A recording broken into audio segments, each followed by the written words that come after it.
Right, Des Bishop, thank you for coming. Thank you for having me. How are you? It's one of the nicer interview setups I've ever had. Well, welcome to our picnic. It's lovely. It's really...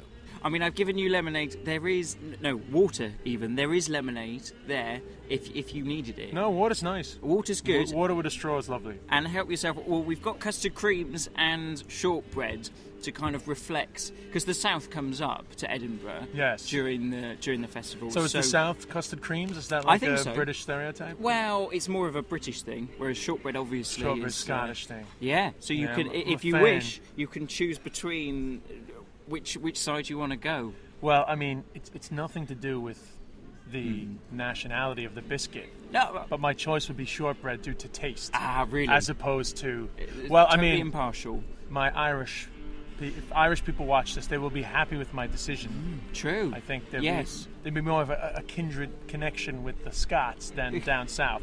But that is not why I've made the decision. It's based on no nationalistic tendencies that I may have been brought up with. Your choice in biscuit. Yes. Yeah. So, I mean, do you consider yourself Irish? You are Irish. Oh, yeah. I mean, I'm Irish, but I still have a huge American identity. So Indeed, it's Identity crisis at all, or are you all right? Well, I joke in the show. I say... I'm American, so I love myself, and I'm Irish, so I hate myself for that. So I mean, there's plenty of humor in the identity crisis, but I don't have an identity crisis. Other people have a crisis with my identity. Oh, really? Irish people aren't always that quick to sort of accept me as a full Irish person, but that's absolutely fine. They're not always that happy. It's a bit of a struggle at first, but yeah. Well, I mean, in my early comedy was all about being the outsider anyway, so it was easy for them to perceive me as the outsider. I see myself as less of the outsider now, but they've been less quick to let that go. You know? So are you a total insider now, or is it sort of in between? I'm a spy now. I don't know. I would say I'm in between, to be honest, because I couldn't say I'm totally not American anymore. No. My family still live in New York, for example. Like my mother, my brother still live in New York, so I'm still totally connected. It's an important part of your identity. But yeah, I mean, you can embrace both bits. I'm a modern man. You know, like people are not as rooted in one place anymore. I'm rooted in two places. That's just part of who I am. Yeah, why did people get hung up about it? I don't know. And I was born in London, just to make it even more complicated. My parents happened to be in London when I was born. You're just a crazy cocktail of... No, and here I am denying my birth by not eating the custard creams. It's disgusting. What a self-hater. You should be ashamed of yourself. I know, I feel sick. Well, you like to bang, because that's your show. Yeah, Des Bishop likes to bang, which is only because I'm playing the drums. Does it have that title? Well, is this a newfound thing? Then? Very newfound thing. Because I hadn't heard that you were a keen drummer at all. No, a friend of mine from college actually gave me a set of electronic drums that he wasn't using anymore, just to have in the house. We had the space. Yeah. And I started messing around on them, and I don't know, actually, it was actually last year at the Fringe. I just started learning, and I was able to keep a basic beat, and I was on at Leighton Live. And Dead Cat Bounce do the afterwards. So Damo's drums were on the stage, so I shouted to the side, Damo, do you mind if I give myself a beat? I said I would finish with a rap, you know? Yeah. And I liked the dynamic of being on the mic behind the drums, and I thought maybe there's something in that.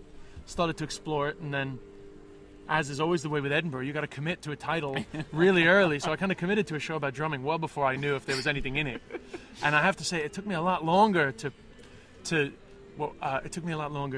like be confident, or to like represent the show in relation to the title. Oh, okay. Do you know what I mean? Like, I kept having people saying to me, you got to do more drumming, and I just wasn't feeling it. But luckily, I stuck with it, and now it makes sense, you know. But it was I would say, like in Melbourne, I almost felt hindered by it. Rather than it adding anything to the show, I actually felt sometimes it was taking something away. Yes, yeah. But I had a breakthrough there in like sort of mid-June in Ireland, and since then it's been great. But you find it complements each other well? Yeah, well, I've always liked rapping. And you beatbox, do you, in the show as well? A little bit. It's in the thing. I don't even know how it ended up, but I do beatbox a little bit. But it's definitely not Beardy Man-esque. Okay. There is a bit of looping, but I loop the drums. I don't really loop the beatbox. Right. Okay. And it's technology reliant, but not as technology reliant in terms of like what, say, Beardy Man does. Yeah. I love Beardy Man. It's not a criticism at all, but like it's nothing like that. Just in case people read the description and think it's that kind of a thing.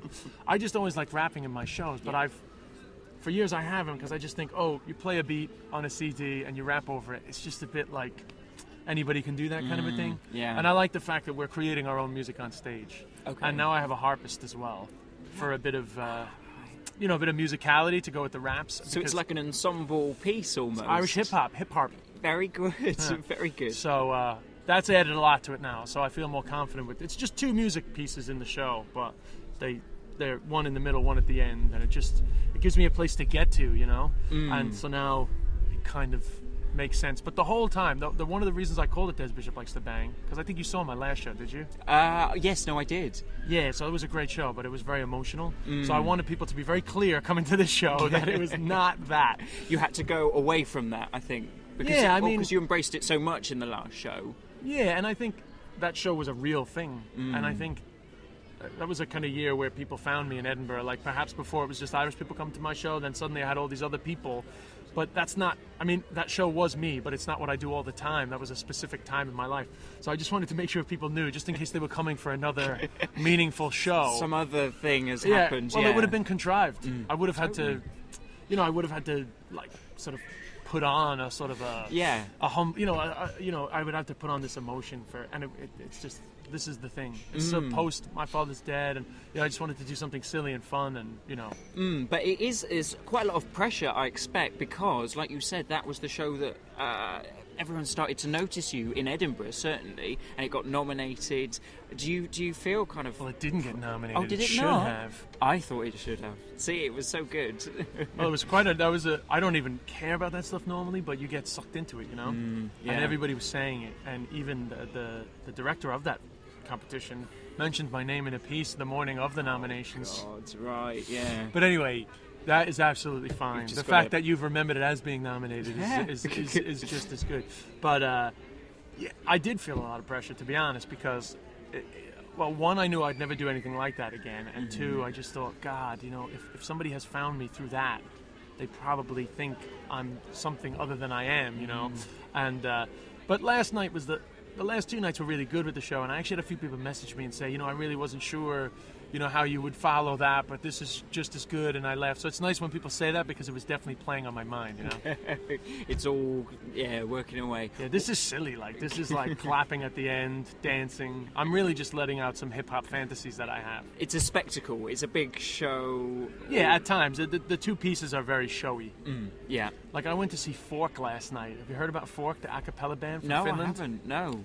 Well, they're pretty amazing. Yeah. And they have a lot of showmanship, And I would sort of pull back from the showmanship sometimes, because I just think, it's a bit cheesy. But I was watching them, and I was thinking, actually, I need to ramp it up. Ham it up, yeah. Oh, yeah, it's great. Like, they were great. And just, I think when you have the belief in that, when you have a belief in the hamminess, it doesn't seem hammy. You know? If you do it with enough conviction, I think when you're Scandinavian, though, like you're not brought up in as critically, in a sort of as a critical artistic atmosphere. In that, like, there's a lot, like, cheese is kind of celebrated there maybe a bit more. It's kind of a Eurovision culture.